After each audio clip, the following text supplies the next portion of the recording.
देखिए कल हम लोगों ने जो बात करी थी, कुछ नियमों की बात कर रहे थे, उसमें कल हम लोगों ने बात करी थी द्रव्यमान संरक्षण का नियम।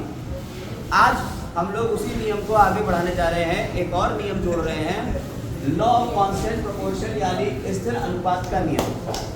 देखिए ये नियम क्या कहता है? ये नियम ये कहता है कि आपके कोई भी जो चीज़ें बनती हैं, जैसे कार्बन डाइऑक्साइड बन रही है, अमोनिया बन रही है, ठीक है, और वाटर बन रहा है यानी जल बन रहा है, ये सारी जो चीज़ें बन रही हैं, कोई भी रासायनिक पदार्थ जो यौगिक बन रहे हैं, ये यौगिक जिन अणुओं से मिलके बन रहे हैं, जिन परमाणुओं से मिलके बन रहे हैं, वो एक निश्चित द्रव्यमान जो है उनका, वो एक निश्चित अनुपात में एक दूसरे से मिलते हैं, ठीक है, हमेशा, चाहे वो किसी भी विधि से बनाया जाए, लेकिन उनका अनुपात हमेशा निश्चित ही रहेगा। तो इसकी थ्योरी जो है वो ये कह रही है कि प्रत्येक रासायनिक यौगिक में, चाहे वो किसी भी विधि से बनाया गया हो या प्राप्त किया गया हो, तत्वों का द्रव्यमान एक निश्चित अनुपात में संयुक्त होते हैं। जैसे आपने कहा वाटर है, जल है, ठीक है, इसमें जल का में दो चीजों से मिलकर बना है, एक तो ऑक्सीजन और दूसरा हाइड्रोजन, ठीक है, हाइड्रोजन और ऑक्सीजन दोनों गैसें हैं और उससे मिलके बन गया जल, जो ठोस भी हो सकता है, द्रव भी हो सकता है, गैस भी हो सकता है। तो जल क्या हो गया? यौगिक हो गया। हाइड्रोजन और ऑक्सीजन के अपने अपने परमाणु, हाइड्रोजन का जो परमाणु है उसका द्रव्यमान कितना है यहाँ पे? तो एक परमाणु के लिए एक होता है, यहाँ दो लगे हुए, तो इसका द्रव्यमान कितना जाएगा? ऑक्सीजन का कितना द्रव्यमान होता है यहाँ पे? ऑक्सीजन का एक परमाणु का द्रव्यमान होता है 16। तो दो 16 के साथ में जुड़ रहे हैं, तो एक किसके साथ में जुड़ेगा? एक जो है वो सिर्फ 8 के साथ में जुड़ेगा, द्रव्यमान 17, ठीक है, ये समझिएगा, इस पॉइंट को समझिएगा। ऐसे ही कार्बन डाइऑक्साइड CO2, कार्बन होता है 12, कार्बन कितना होता है?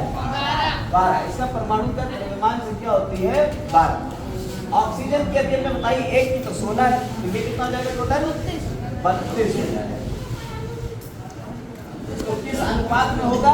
डिवाइड कर दीजिए, 12 और 32, ठीक है, 12 और 32 इससे कटेंगे, ये डिवाइड कर दीजिए, तो उस अनुपात में ही हमेशा ये एक दूसरे से कार्बन पास, ठीक है, किससे कट सकता है? दोनों एक दूसरे से कट सकते हैं, 4 से कट जाएगा, 4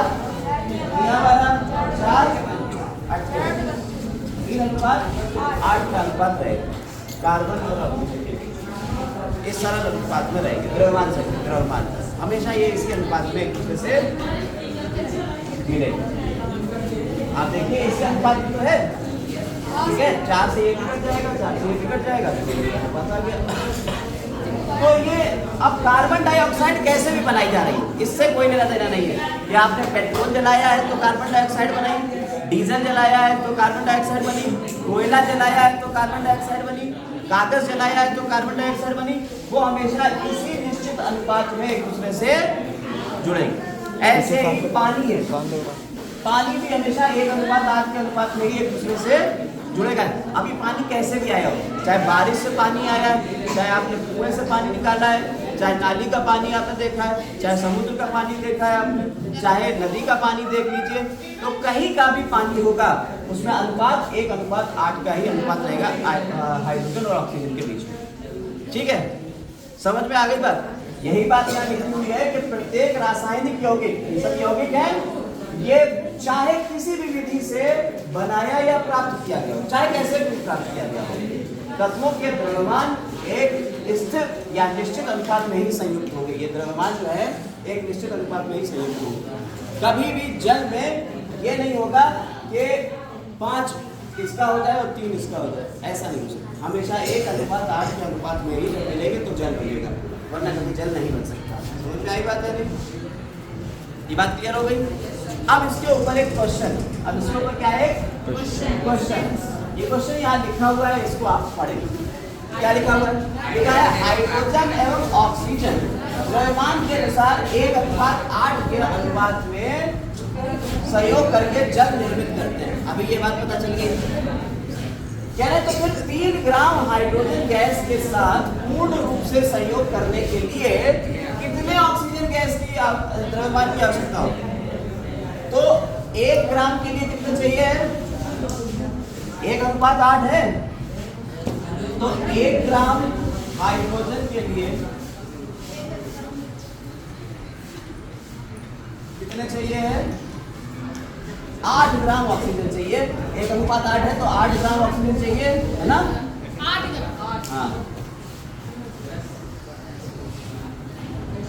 चाहिए।